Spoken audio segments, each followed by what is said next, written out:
저녁 예보를 마칩니다. 향기로운 라디오 BBS 불교방송입니다. 우리 집 BBS 불교방송 TV 채널 궁금하시죠?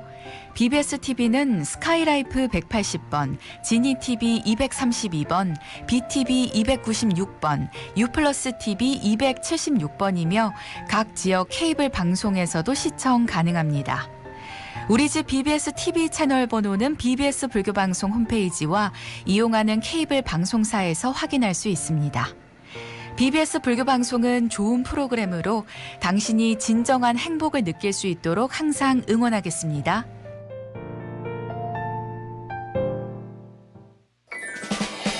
나 정상훈, 밀고 당기는 밀당의 고수지만 버스 등받이는 당겨 앉는 반전 매력.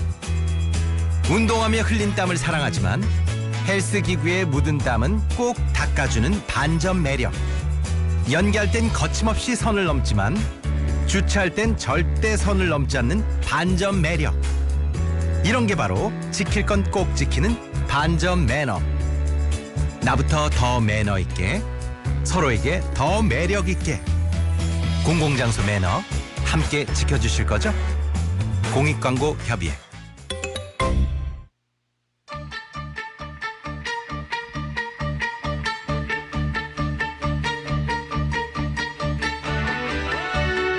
전경윤의 뉴스 이노베이션.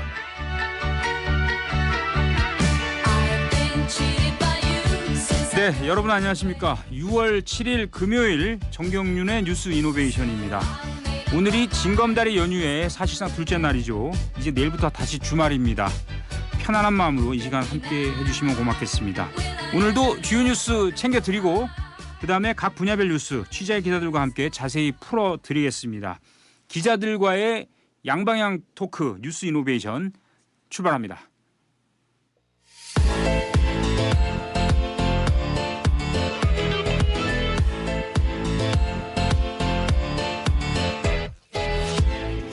네, 뉴스 이노베이션 뉴스 브리핑 시작하겠습니다. 배재수 기자 나와 있습니다. 배재수 기자. 안녕하십니까? 예, 국회 법에 보면은 원구성을 해야 되잖아요. 예. 22대 국회. 오늘이 그 시한인데 지금 여야가 지금 뭐 협상을 하고 있나요? 아니면 진전이 있습니까? 진전이 거의 없습니다. 예. 국민의힘은 협치가 아니라면서 이 상임위원 명단 제출과 여야 회동 자체를 이제 거부하고 있고요. 예. 더불어민주당은 합의가 안 되면 이 국회법과 국민의 뜻에 따라서 이 다수결로 원 구성을 하는 게 맞다면서 압박을 하고 있는 상황입니다. 여야는 이 원 구성과 관련해서 법제사법위와 운영위, 과방위 위원장을 놓고 이제 대립을 하고 예. 있는데요.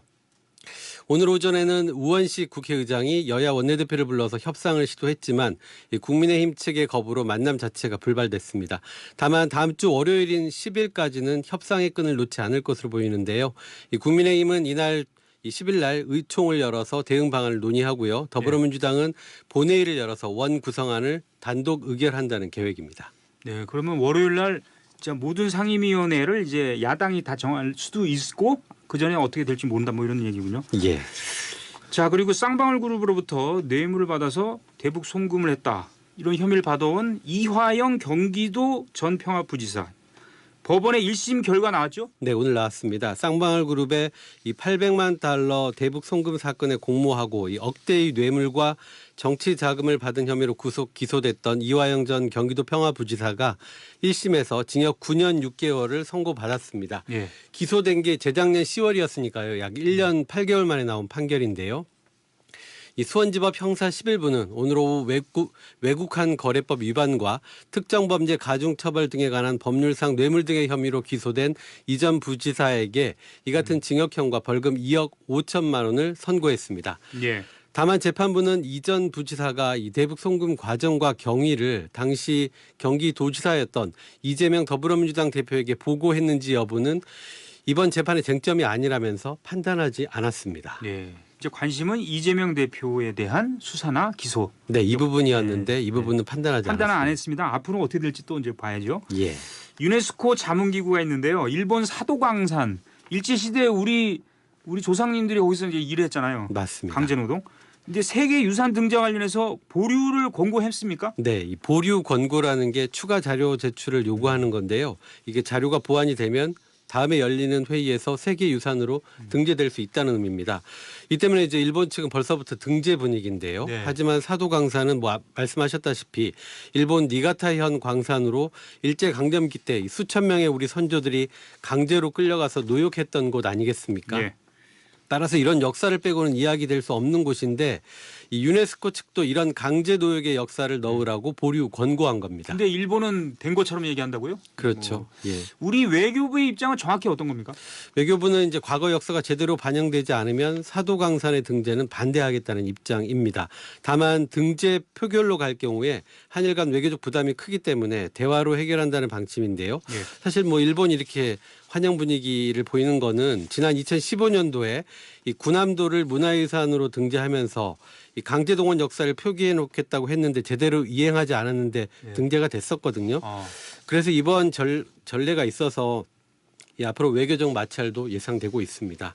이 사도광산의 세계유산 등재 여부는 다음 달 21일부터 인도 뉴델리에서 열리는 유네스코 세계유산위원회 회의에서 최종 결정됩니다. 예, 알겠습니다. 지금까지 뉴스 브리핑이었습니다. 배재수 기자 수고했습니다. 고맙습니다.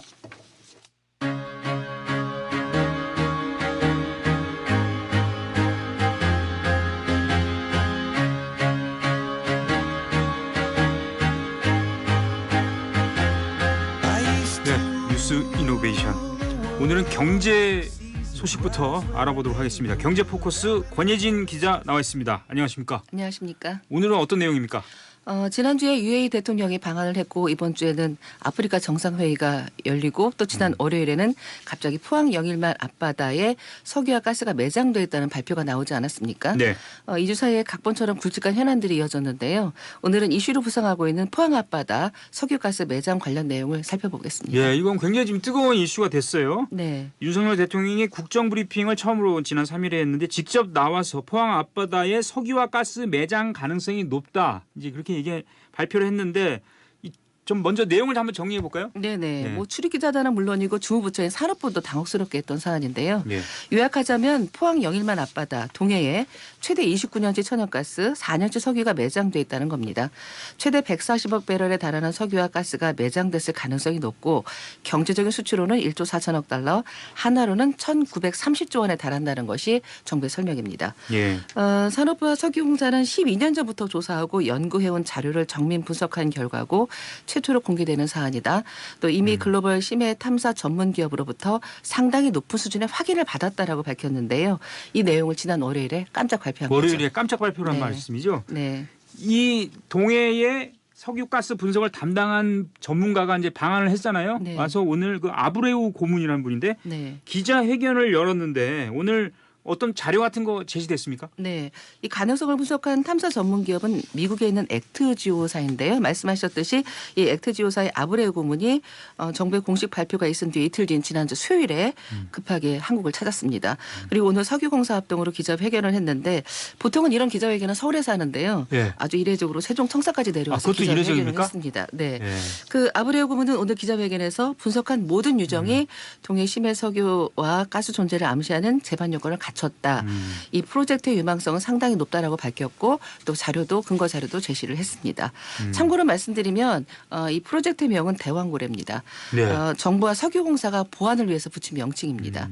아브레우 고문은 이 유망성을 보고 이미 세계적인 석유 관련 회사들이 크게 주목하고 있는 상황이다라고 전했습니다. 예. 그러니까 동해 깊은 바다 속에 석유와 가스가 매장돼 있다고 볼 수 있는 제반 근거라든지 요소가 있다 이렇게 발표한 거란 얘기인가요? 네, 그러니까 석유가 실제로 매장돼 있는지 전망하기 위해서는 기반암 그리고 저류층, 덮개암, 트랩 이런 네 가지 구조를 갖추는 것이 중요한데요. 네. 이 동해 심해에서는 이런 요소들을 모두 확인했다는 겁니다. 네. 그리고 실제로 이 부분을 입증하려면은 반드시 시추를 해야 된다라고 밝혔습니다. 예.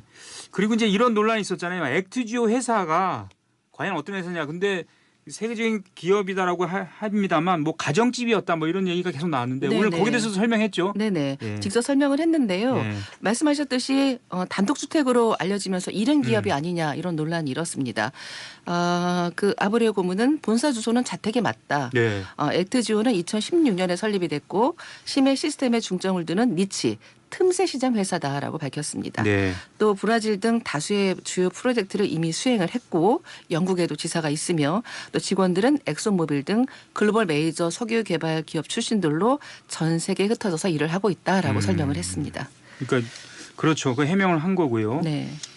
그리고 전 세계 흩어져 살면서 팀이 업무를 그렇죠. 보고 있다 이제 그런 얘기인데 네네. 호주의 에너지 대기업이라고 우드사이드라고 네. 우리말로 뭐 나무 근처 뭐 이런 뜻인지 모르겠습니다만 이 기업은 또 이 지역을 탐사하다 철수했단 말이죠. 네. 그건 무슨 얘기입니까? 지난 1월에 철수했다는 네. 건데요. 2007년에 그 말씀하셨듯이 호주의 에너지 대기업인 우드사이드가 이 지역 광구 탐사에 처음으로 뛰어들었고 10년간 탐사를 실시했습니다. 예. 그리고 동해 심해에 석유와 가스가 생성될 유망성을 확인했는데 지난 1월에 돌연 철수한 거거든요. 예. 석유공사는 이에 대해서 이 회사가 제대로 된 분석과 평가를 하지 못한 채 호주 자원개발기업과의 합병 이수로 철수한 것이다라고 설명을 했습니다. 이 기업이 철수한 뒤 한 달 뒤에 액트지오사가 뛰어든 거고요. 참고로 이 발표가 난 동해 지역은 8광구로 명명하고 있습니다. 8광구, 7광구가 아니고 8광구. 네네. 지금 말씀하신 대로 이제 이 호주 이 기업은 그 조기에 철수했기 때문에 탐사 자료를 분석할 여유가 없었다 이제 그런 설명한 건데. 네네. 자 그렇다면 오늘 아브레오 고문도 얘기했지만 이제 입증하기 위해서는 시추를 해야 되잖아요. 그렇죠. 그 시추가 언제 해야 됩니까? 이 시기를 정부는 12월로 잡고 있습니다. 그러면 내년 상반기에 결과가 나올 것이라는 게 안덕근 산업부 장관의 설명입니다. 실제로 한국석유공사는 글로벌 해양 시추업체인 시드릴과 계약을 체결하고 12월부터 시추선을 투입한다는 계획을 발표했습니다.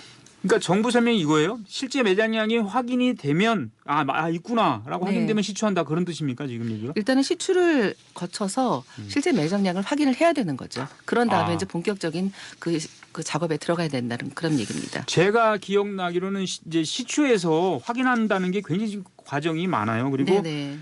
제가 볼 때는 예산도 많이 들어가지 않습니까? 네.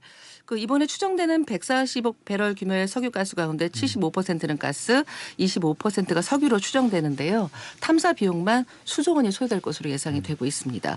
물리탐사, 탐사시추, 상업개발 이렇게 석유 가스전 개발 3단계 가운데 이제 첫 번째 탐사시추 단계로 진입하게 되면서 한 개당 시추 비용이 1,000억 원이 넘는다고 합니다.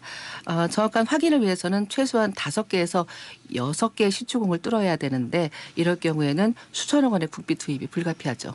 시추를 막 여러 번 하면 돈이 더 많이 드네요. 네네. 근데 시추 성공률에 대해서 20% 정도로 이제 나왔잖아요. 근데 네. 전문가들 얘기 들어보니까 어떤 분은 20%면 굉장히 높은 거다. 그리고 다른 경우에는 뭐 한 자리 숫자인 성공률이 많았는데 그래도 성공한 경우도 있었다. 네. 이거 어떻게 봐야 됩니까 우리가? 정부는 시추 성공률을 20% 미만으로 발표했고 이 액트지오사 고문은 상당히 높은 수준의 가능성이다라고 밝혔는데 우리 전문가들은 성공률은 10% 미만으로 보고 있습니다. 네. 그리고 무엇보다 경제성 문제를 제기하고 있는데요. 현재 경영 상태가 좋지 않은 석유공사가 과연 이 사업을 끌고 갈 수 있겠느냐 하는데 의구심을 제기하고 있습니다. 네. 그리고 반면에 또 해볼 만하다, 네. 진행하는 것이 바람직하다 이런 의견도 있습니다. 참 이게 참 복잡합니다. 어떤 네. 분은 또 실패하든 성공하든 그렇게 해봐야 포기하면 된다. 안 된다 이런 네. 얘기도 많이 하고요. 근데 이제 야당에서는 이렇게 얘기하더라고요. 10중 8구 실패다 이렇게 또 야당은 비판하고 있죠. 네네. 네. 실현 가능성이 전혀 없다. 지지율 하락세를 전환하려는 전환용이다.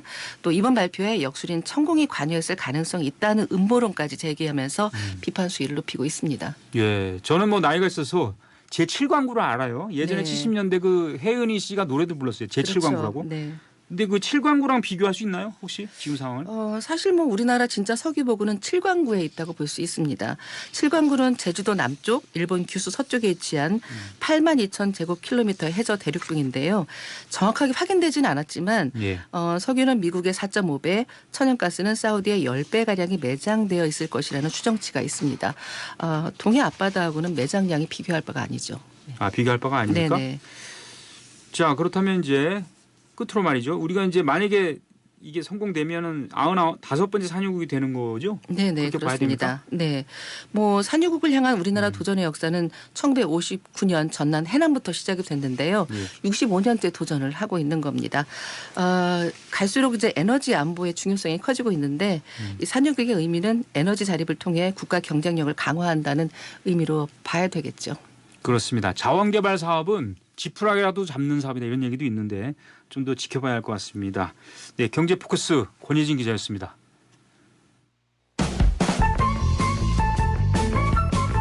라디오 뉴스를 양방향 영상 토크로 정경윤의 뉴스 이노베이션. 이 시간 진행의 정경윤 기획보도대응팀장입니다.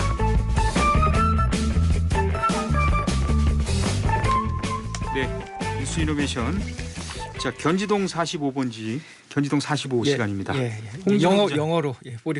45라고 얘기합니까? 네. 예. 숫자를 영어로 하는 분들이에요.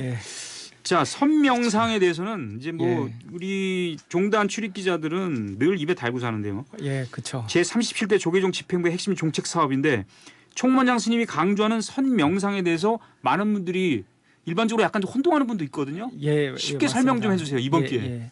선명상이라는 용어 자체가 이제 조계종 총무원상 진우 스님이 이제 만들었는데요. 선하면 뭐 선불교의 성, 명상은 뭐 세계적으로 지금 뭐 너무나 유명해져. 이걸 합친 게 선명상인데 예.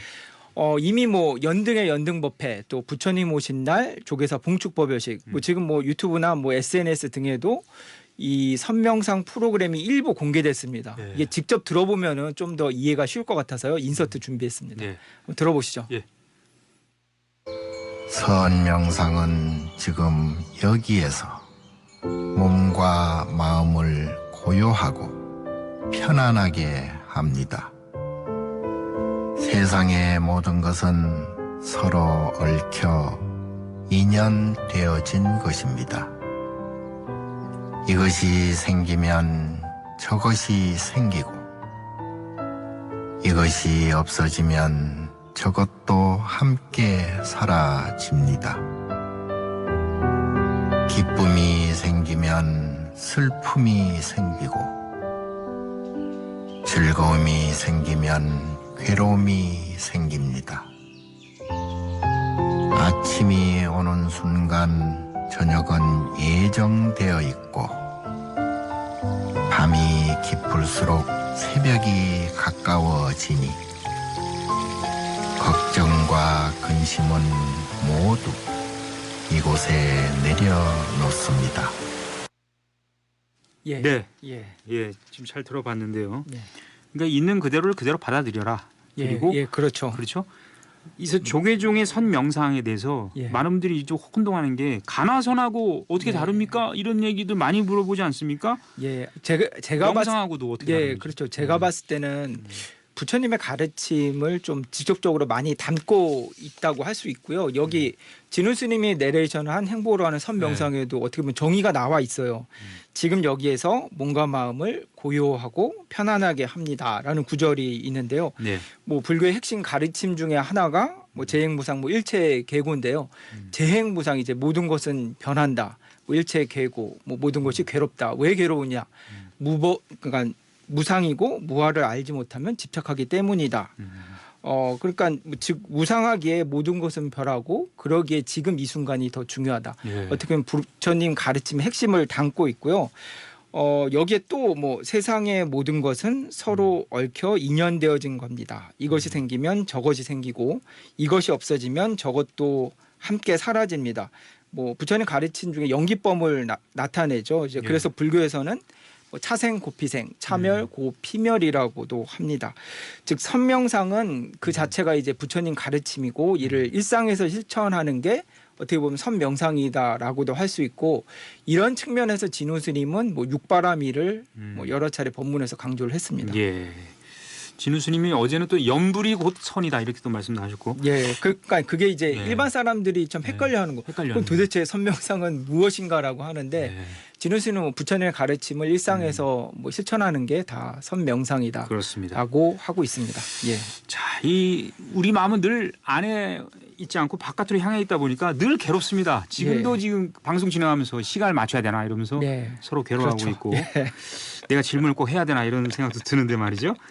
진우 스님은 늘 강조했어요, 선명상을. 예. 근데 이 프로그램의 최종본이 9월에 국제 명상대에서 공개되고 예. 미국에서 행사를 할 예정입니까? 이 관련해서? 10월에 이제 행사를 예. 할 예정이고요. 제가 이제 관련돼서 이제 기사를 썼고요. 뭐 예. 이미 뭐 TV 리포트로 나갔었는데 이제 그에 앞서서 이제 얼마 전에 홍대 선언에서 뭐 많은 분들이 뉴스를 봤겠지만 기자들을 대상으로 선명상을 직접 체험해보는 시간이 있었습니다. 맞아요.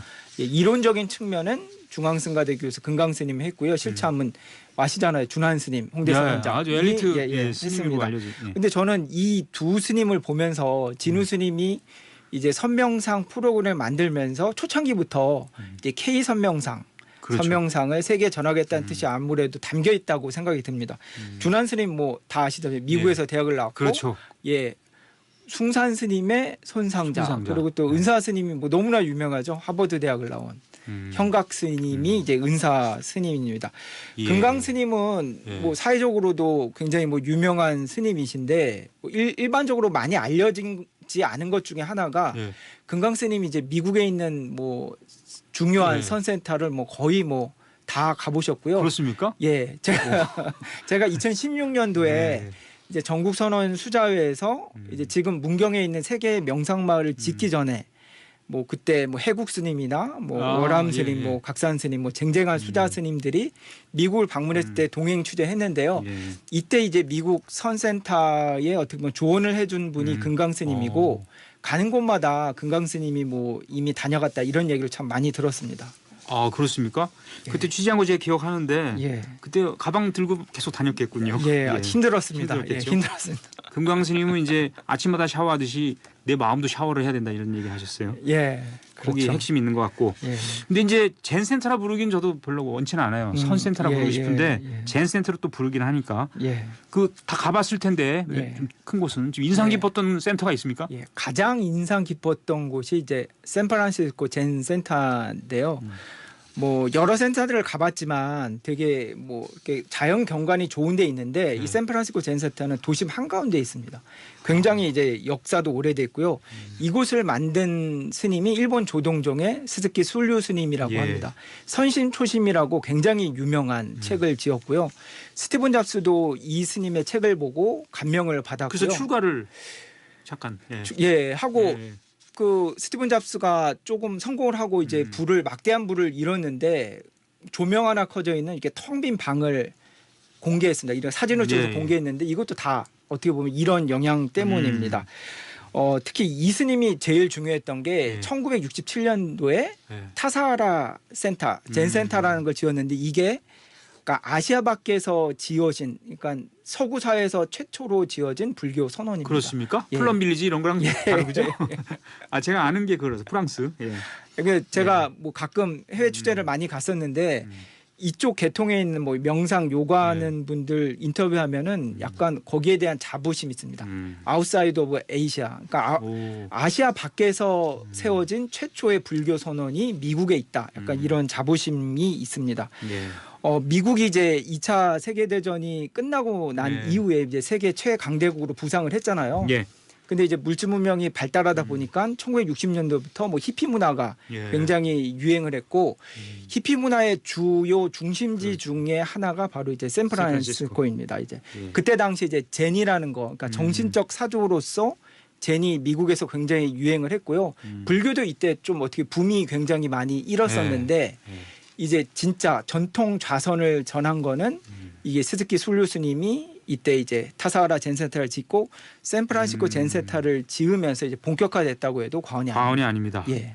보도국에서 가장 히피 스타일은 홍지혁 기자. 우리 K 선명상 이렇게 이제 이름을 지었는데 예. 과제를 끝으로 좀 정리해 주세요. 예. 예. 제가 사실 기사를 좀 많이 썼는데 예. 뭐 시간이 다 얘기하지 별로 마시고요. 없어서 예. 예. 뭐 원불교도 2012년도에 이제 원다르마 센터라고 해서 굉장히 크게 지었고요. 태국 불교계도 지금 보스턴에 해외에 있는 사찰 중에서 제일 큰 게 보스턴에 있습니다. 그러니까 사찰이라고 하지만 사실상 명상 센터고요. 그렇죠. 우리나라 보면 뭐 숭산 스님이나 뭐 구산 스님 여러 가지 이제 K 선명상의 씨앗은 이미 뿌려졌기 때문에 조계종단 차원에서 이번에 좀 잘해서 K 선명상을 좀 알렸으면 좋겠습니다. 예, 아주 그런 바람을 갖고 있군요. 예. 지금까지 홍진호 기자, 히피 스타일의 홍진호 기자와 함께 견지동 45였습니다. 예, 감사합니다. 예.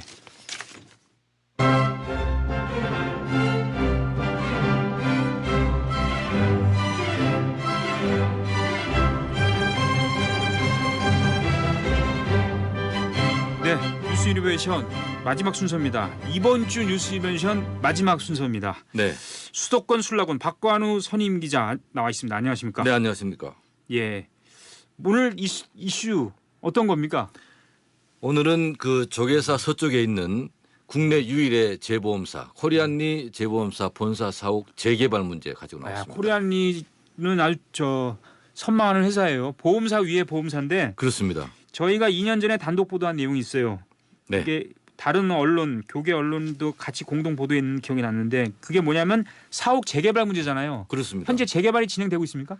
그렇습니다. 서울시 도시계획위원회에서 계속 심사를 하고 있는데요. 네. 2년 전 재개발 신호를 올린 지 2년이 지났습니다마는 아직까지는 초보 단계라 볼 수 있는데 네. 내부적으로는 상당히 깊이 있는 추진 동력을 확보하고 있다 이렇게 전해지고 있고요. 예. 다만 이제 서울시 본청 차원의 인허가 절차가 진행되고 있고 앞으로 해당 구청 그러니까 종로구청의 인허가 절차가 진행이 될 예정입니다. 최근 지난주 금요일인데요. 예. 서울시 도시계획위원회 수권 분과 소위원회 결정 내용 한번 보겠습니다. 네. 도시공간본부의 신윤철 도시 재창조 과장의 말입니다. 종로구 수성동 81대는 코리안리 재보험 본사 사옥이 위치한 곳으로 1985년 건축물 준공 이후 38년 이상 경과했습니다. 그래서 건축물 안전과 도시 경관 저해 등으로 문제가 제기되고 있으며 내부 설비 노후로 업무 환경 조성에도 한계가 있다는 진단이 있었습니다. 정비계획 변경의 주요 내용을 보면 개방형 녹지를 도입하고 문화 인프라와 함께 기반시설 등을 설치하게 됩니다. 건축물 규모를 연면적 약 11만 제곱미터로 정하고 업무시설과 문화집회시설, 근린생활시설 용도가 배치되도록 계획하였습니다. 제가 재개발 현장에 직접 확인을 해봤는데요. 네. 걸음거리로 40걸음 그러니까 60cm